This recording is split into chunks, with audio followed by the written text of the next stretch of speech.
સ્થાનિક સ્વરાજની ચૂંટણીને લઈને જ્યાં રાજ્યમાં સ્થાનિક સ્વરાજની ચૂંટણીનો માહોલ ગરમાયો છે।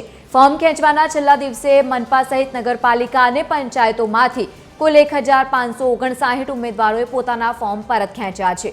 આ પ્રક્રિયાના અંતે રાજ્યમાં 378 બેઠકો બિનહરીફ જાહેર થઈ ગઈ છે, જેમાં સૌથી વધુ 343 બેઠકો નગરપાલિકાની છે। જો કે આ આંકડો હજુ પણ વધી શકે છે, પરંતુ ફોર્મ પરત ખેંચવાના આ પ્રક્રિયા દરમિયાન ભારે ડ્રામા અને હંગામો પણ જોવા મળ્યો। अनेक स्थलों पर भाजप और कांग्रेसना कार्यकर्ताओं सामे सामे आवी गया हता। रिटर्निंग ऑफिसरनी ऑफिस बहार पण भाजप और कांग्रेस वच्चे पकड़दाव और झपाझपीना दृश्यों पण सर्जाया हता। कांग्रेसना कार्यकर्ताओं पोताना उम्मीदवारोने फॉर्म पाछू खेंचता रोकवानो प्रयास करता देखाया, ज्यारे भाजपना नेताओं पर आरोप छे के तेओ उम्मीदवारोने कोर्डन करीने फॉर्म खेंचावा लाववा माटे पहोंच्या हता। पोलीसनी हाजरीमां ज राजकीय गरमावो चरमसीमाए पहोंच्यो हतो। વધુ માહિતી સાથે એસોસિએટ એડિટર અરુણ શાહ જોડાયા છે। અરુણ, જે દરમિયાન ફોર્મ પરત ખેંચવાનો અંતિમ સમય હતો, ભારે રસાકસીના દ્રશ્યો પણ સામે આવ્યા અને ઝપાઝપી પણ થઈ, રાજકીય માહોલ પણ ગરમાયો।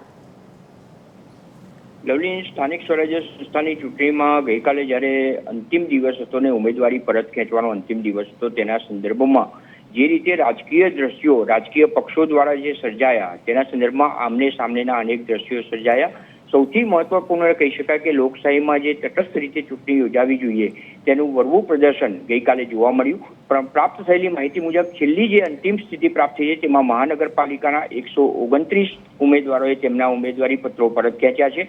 નગરપાલિકામાં 418, તાલુકા પંચાયતમાં 775 અને જિલ્લા પંચાયતમાં 237 ઉમેદવારી પત્રો પરત ખેંચાયા। કુલ જોઈએ તો 1559 ઉમેદવારી પત્રો પરત ખેંચવામાં આવ્યા હોવાની માહિતી મળી છે। જો બિનહરીફની દ્રષ્ટિએ જોઈએ તો મહાનગરપાલિકામાં 35, નગરપાલિકામાં 340 અને પેટા ચૂંટણીના 3 ઉમેદવારો બિનહરીફ થયા હોવાનું ચૂંટણી પંચ દ્વારા જે માહિતી મળી, એટલે કુલ કહી શકાય કે 378 બિનહરીફ બેઠકો જાહેર થઈ છે।